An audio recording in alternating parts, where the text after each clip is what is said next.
What's going on, guys? Zuko back with another Dragon Flight video. Hope you're all doing very, very well. I want to talk about raids. I want to talk about single target damage for the Storm Gamba build. I want to talk about rotations. We're going to go over all that in this video.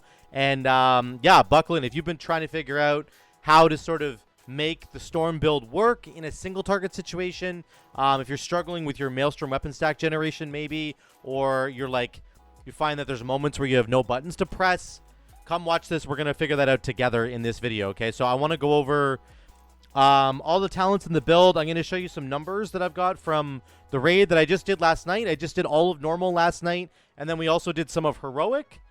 So we got all the way to Vigilant Steward. We actually almost killed Vigilant Steward, just kind of ran out of time. So I got lots of numbers to show you, and I want you to be encouraged with this build because this build can sometimes be a little frustrating to see in raid, and sometimes you'll be like, damn, I feel like I'm behind everybody else. But if you just kind of trust the process, eventually this build will work its way back to being near the top of the meters. This build has consistent DPS. It does not have like a huge burst window. It has like a mini burst window with Doom Winds and Sundering, right? But it's not like other classes where they have a 2-minute cooldown and they use it on pull, or like a 3-minute meta from DH and they use it on pull and they get crazy damage. We're kind of like the consistent, a little bit more of a tortoise, you know? It's not slow and steady, but it's consistent, and steady damage will eventually get you to the end there. So here's what my build looks like. On the class tree, you can really ditch stuff like Thunderstorm, Hex, Cap Totem. You could probably ditch Wind Shear, but I'm taking it just so I can get easy access to Fire and Ice, which you do want to take. Important ones that you want to take are, you want to pick your movement skill, either Gust of Wind or take Spirit Walk. You really do want to have Nature's Guardian. I think Wind Rush is really great for raid. I think Earth Shield is really good for raid. This thing is huge. So it increases all healing on yourself. So you can get a big healing surge if you're in trouble. And also it's going to heal you for like 18, 20k. Really important there, okay?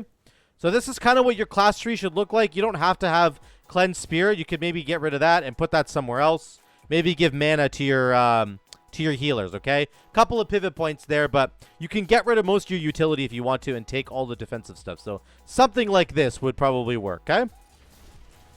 Let's look at the spec side. The build largely, doesn't really change from my AoE rotation. The major changes that I made is that in the AoE build, I drop Swirling Maelstrom now, and I take Converging Storms, and I drop 1 point in Ellie Assault, and I take Alpha Wolf, right? So it would look kind of like this. It would look exactly like this. That's my AoE build. So I drop Alpha Wolf for single target, and we're going to go back to Swirling Maelstrom for single target because I want that guaranteed Maelstrom weapon stack generation. This is so important. Ice Strike is guaranteed to give you 1 stack of Maelstrom weapon, which is huge because that's how this whole build works. It's all fueled by getting the Maelstrom weapon stacks going. If you don't generate your resource, then you can't use a spender. If you can't use a spender, then you won't have any chance of refunding it with static accumulation, and you won't reset your Storm Strike with Legacy of the Frost Witch. So that's why I take 1 point into Swirling Maelstrom and 1 point into Ellie Assault instead of 2 points into Legacy. I know people are going to be like, well, Legacy gives you 25% more Fizz damage. It's like, that's fine, but your damage isn't largely going to be Fizz damage. All right, so let's look at Forgotten Experiments. Look at my damage here. We do have Wind Fury. That's physical, but I have Lightning Bolt, Chain Lightning. My Storm Blast is not physical, right? Sundering is not physical. The Ascendance proc is not physical, right? So Crash Lightning isn't physical. There's a lot of stuff here that is not physical. So getting 2 points in Legacy would be fine. It would certainly buff some of our damage. But what you really do want is the fuel to get the engine moving. You need the guaranteed Maelstrom weapon stack. So you get that from Ellie Assault and you get that from Swirling Maelstrom. That's what you're looking for. Okay? Let me just show you the damage numbers overall. This was from Heroic Forgotten Experiments. Okay? We got 3rd at the end. I'm going to show you this fight in a second. We were very, very close, too. It wasn't like we were a distant 3rd. We were right up there with everybody else. And again, this is what your damage will look like. Lots of Lightning Bolt damage, lots of Wind Fury damage. Chain Lightning's really high because of our tier set bonus, right? Because Sundering ends up giving us that buff to Chain Lightning. So increases your physical fire damage, and then your next 2 chain lightnings deal 100% increased damage and get double the generation on. Sorry, they have a chance to refund. Double damage, and then they refund Maelstrom Weapon stack spent. So really, really important. Your chain lightning is going to be way up there on the damage charts, and that's just how that's going to go. So don't worry about it. It's not like I was trolling or something. This is intentional. Storm Strike doing 10%. Wind Strike's way up there as well. Storm Blast, almost 5% of our damage. Really, really good because we're getting so many resets with Stormbringer, right? This is kind of how it's going to look, okay? On that fight we did there, Assault, we did 133k. This is kind of a weird fight because it's AoE, but I just wanted to show you that we're still competitive on the Assault fight. Rashock, we were 7th, but we were still kind of close, right? We're about 4 or 5k behind everybody, and then these guys were pumping really hard. Rich did really well there. Asterial's pumping, so we're a little bit behind on that fight, but that's just how it goes.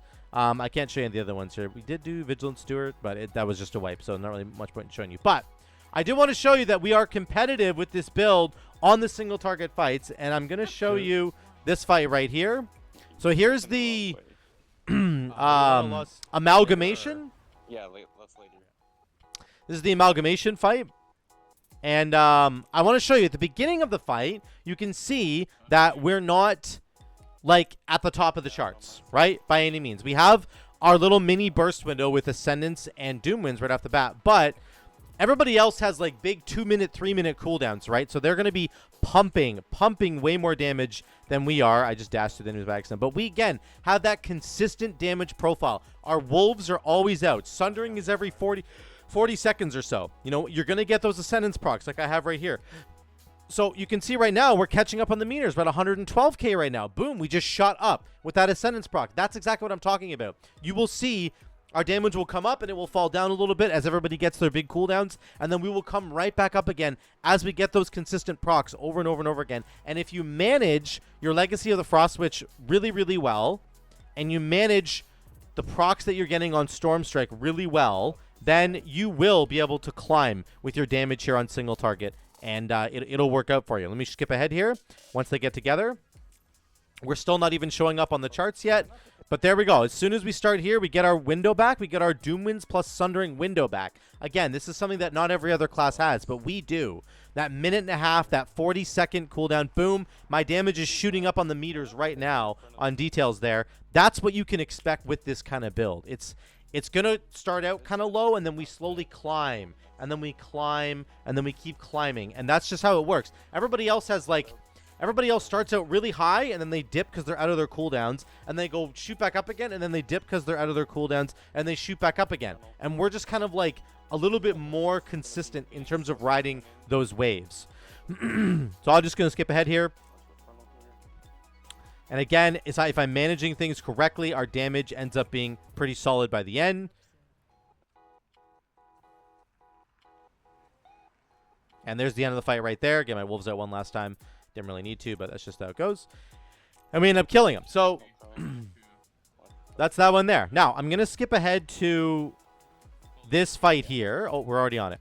So this is the next fight. This is the Forgotten Experiments. So this was really good as well. These fights are heroic. I believe the ones I'm showing you here are heroic. Yeah, I'm like 99% sure that's correct because we finished the normal raid in like an hour and 20 minutes or something, or an hour and 10 minutes. It was pretty quick. So again, we're gonna have a big burst window at the start here. You can see I'm on the charts there. Big Sundering plus Doom Winds Sundering window with your wolves up. Big damage. Then we kind of fall down. Everybody else is in their 2-minute windows, their 3-minute windows. They're gonna push ahead of us. That's okay. We push ahead here on the fight. We're gonna kill this guy here. And then I do end up checking my details. I get a proc on Wind Strike here, proc on Ascendance, and we end up doing a little bit better there. Then we start the second fight. I scroll down a little bit here. I'm in 8th place right now on the damage meters. But again, we have our cooldown coming back. So we've got Doom Winds coming back with Sundering. We got our Wolves out right now. I'm going to do my regular rotation. Just get into it. Again, I'm Storm Striking until I basically can't Storm Strike anymore so that I can use my Lightning Bolt to get me back my Storm Strike. And of course, my Lightning Bolt is really important because it can refund itself as well. I don't take Ellie Blast in this build because we want to get the refund. Now, I held off on Sundering because I wanted to wait for Doom Winds, which is right now. I go Wolves, so I have Doom Winds and Wolves up right now, and I press Sundering. and then I go. This is my maximum amount of damage that I can, like, basically do. I'm doing big chain lightnings. My first 2 spenders are chain lightnings to get them, because they're going to refund a bunch of Maelstrom weapon stacks, and they're going to do double damage. And then we get a proc on DRE right here. A bunch of procs back to back. If you get a DRE proc, I would encourage you just to press Storm Strike as much as you possibly can. Even if you have your wolves, like, off cooldown.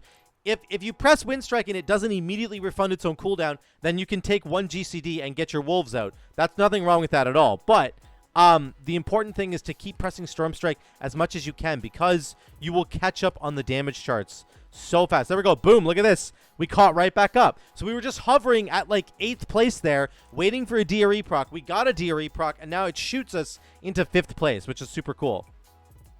Now we're into the 3rd boss here. Put your Wind Fury totem down one more time. I have 10 stacks of Maelstrom weapon right now. So I want to dump all my Storm Strikes right now. Get my wolves out and then dump my Storm Strikes before I use a spender. Okay, you can see I'm doing it right there. I got a Storm Strike proc. I'm going to spend it again. Now this is probably too many. Now I should just dump it. So now I dump my Chain Lightnings. I got an Ascendance proc. You can see that. See what happened right there? I want to make sure this is really clear how this works. Sometimes it feels inefficient because you're like, I have 10 stacks of Maelstrom weapon. I need to spend them right now. But I have Storm Strike up right now. So I need to actually press Storm Strike right now. Why? Because we're always trying to get to the next proc of DRE. So if I focus on pressing Storm Strike right now, there's 1 Storm Strike. I get a reset. There's a 2nd Storm Strike. Okay, a Crash Lightning. Then I do my Sundering Chain Lightning. And then I do Storm Strike again. And then I do Chain Lightning to refresh it. Then that gave me like 5 or 6 Storm Strikes, which added 5 or 6%, a 5 or 6% higher chance that I'm going to proc DRE. If you don't focus on that, then you're not going to have that high chance of proccing DRE. I got another proc on DRE right here.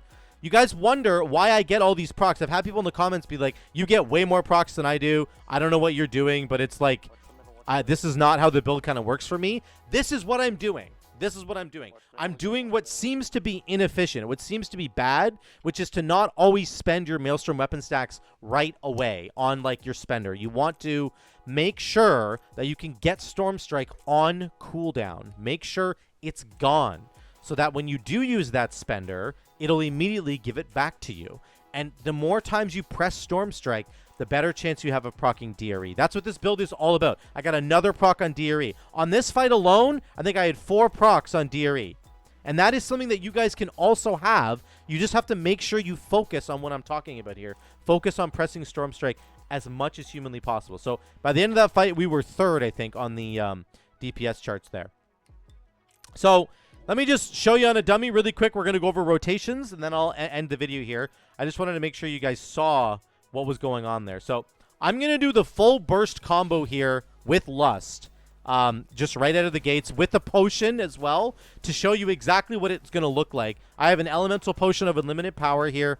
I have all my buffs ready to go. Get my Earth Shield on. Let me just make sure I've got a file going, and I do have food. I don't have any food going right now, so let's get food going as well. This would normally be agility food, so this food that I have right now is haste food, so just don't mind this. But, you know, you would normally have, like, an agility feast or something, right, going on. I have the file of Corrupting Rage to give me crit. Here's my stats with the file. 30% crit, 34 haste, okay? My trinkets are here. I have regular rings. These are no... I have no primordial stones in, okay? And I do have foresight and all that stuff. So here's what we're going to do. You're going to open with wolves, and then you're going to go... Usually I get a Storm Strike off right away, and then I go Doomwind, Sundering, Chain Lightning. Okay, because the Sundering is going to give us those extra juicy Chain Lightnings, right? And we're hoping that Thor Static Accumulation is going to refund us, right? We're really hoping for that. That's how this whole build kind of works together. So Wind Fury Totem is down. We're going to basically pre-pot with Wolves. And then we go Storm Strike, Doomwind's Sundering. Okay, ready? Here we go. We're going to go and Lust as well. Wolves. Storm Strike, Doomwinds, Sundering. We're going to get up to 10 stacks of Maelstrom Weapon. Chain Lightning, Storm Strike, Crash Lightning, Chain Lightning, Storm Strike. I'm into Lightning Bolts now. Back to Lightning Bolts. Ice Strike, Frost Shock, Storm Strike, Storm Strike, Storm Strike, then Lightning Bolt. Storm Strike, there we go. I got a DRE proc right there. See what happened there? Then I'm just trying to press Wind Strike as much as possible. Okay, back to Storm Strike. We're going to go Lightning Bolt, Ice Strike, Storm Strike. Got another proc on DRE. We're going to go now. Just keep pressing Wind Strike. Keep pressing it. Ignore my Wolves right now. Now, we go Wolves again. Storm Strike, Storm Strike. It's off cooldown. Lightning Bolt, Storm Strike, Storm Strike. Got another proc on DRE. This is kind of getting lucky now. That's pretty lucky. But again, if you're playing this correctly, you will see how it goes. Okay, Wolves, Storm Strike, Sundering is coming now into Chain Lightning. Storm Strike, Crash Lightning, Ice Strike. Let's get up to 10. Then Chain Lightning. Then Storm Strike. Then Lightning Bolt again. Storm Strike, Storm Strike, Lightning Bolt, Storm Strike. Wolves are back. Okay, we're going to go Wind Strike. Ignore the Wolves. Ignore the Wolves right now. Press Storm Strike. Okay, Crash Lightning, Storm Strike. Okay, Wolves are back. We go Wolves, Storm Strike, Storm Strike. Then we go Lightning Bolt, Storm Strike. You can see how I'm holding, guys. There are multiple times where I'm holding those Maelstrom weapon stacks. I'm not spending them right away. Here's our first little drought. I'm going to reapply my Wind Fury Totem. Then we go back again. I'm going to get Storm Strike out of the way. Okay, Storm Strike. Then Doom Winds. Storm Strike again. Storm Strike. Okay, we got a proc. I'm going to hold on Sundering. I'm holding for Sundering right now. Okay. Wolves are back. Now Sundering. Then we go Chain Lightning. Chain Lightning. Ice Strike. Storm Strike. Chain Lightning. Okay, there we go. I don't know what this little thing is right here. Oh, I got into PvP. There you go. So that's the damage there. We basically hovered 100k or more than 100k for that entire fight, and that was over a 2-minute fight. Okay, so this is the rotation you can expect to do, and I hope that I really emphasized for you guys how this kind of plays. You saw multiple times where I'm just pressing Storm Strike. I'm at 10 stacks of Maelstrom Weapon, but I want to get a couple more Storm Strikes out of the way. Just get them out of the way, then use that spender, because it gives you Storm Strike back. Why? Because it gives you deeply rooted elements so many times. Look how many times Ascendance procced for us. It procced 5 times in 2 minutes. That's a little bit lucky, but you guys can get these similar numbers to me if you're doing exactly what I'm talking about here. If you're making sure that even though you have a couple of maybe you have 10 Maelstrom weapon stacks just sitting at 10 for a couple of seconds, it's okay to keep pressing Storm Strike to get it off cooldown. Now, I would argue that if you're sitting at 10 stacks of Maelstrom weapon and you just keep getting Storm Strike back over and over and over again, like maybe 2 or 3 times, I would say after the 3rd Storm Strike, you really should use a spender no matter what, because you are wasting those 10 stacks at that point. But again, the more Storm Strikes you can get in, the more Ascendance procs you will get. I promise you that. And again, Ascendance is going to do a lot of extra damage. Even just the proc of Ascendance did 2.2%. There's Storm Blast doing 5%. You know why Storm Blast did so much damage? Because I prioritized hitting Storm Strike when it got the Stormbringer proc. That's why this is doing so much damage, okay? This is what your damage is going to look like. Lightning Bolt, Wind Fury, Storm Strike is up there, of course. And then Chain Lightning because of the tier set bonus. And then all the rest of it, okay? I hope that helps you guys clear it up a little bit for you. I know it was maybe a little bit fast, but I wanted to really highlight that this is exactly what it's going to look like on a boss fight. You want to make sure you're really prioritizing the Storm Strike cast there, okay? Thank you guys so much again for watching. Drop some comments down below. Let me know what you think about this build. Let me know what you think about everything. I will link the talent tree down below, of course, as I always do. If you have any questions, any follow-up questions, let me know down in the comments down below. I would love to hear from all of you, okay? Thank you guys so much again for watching. I love you all. I will see you in the next one.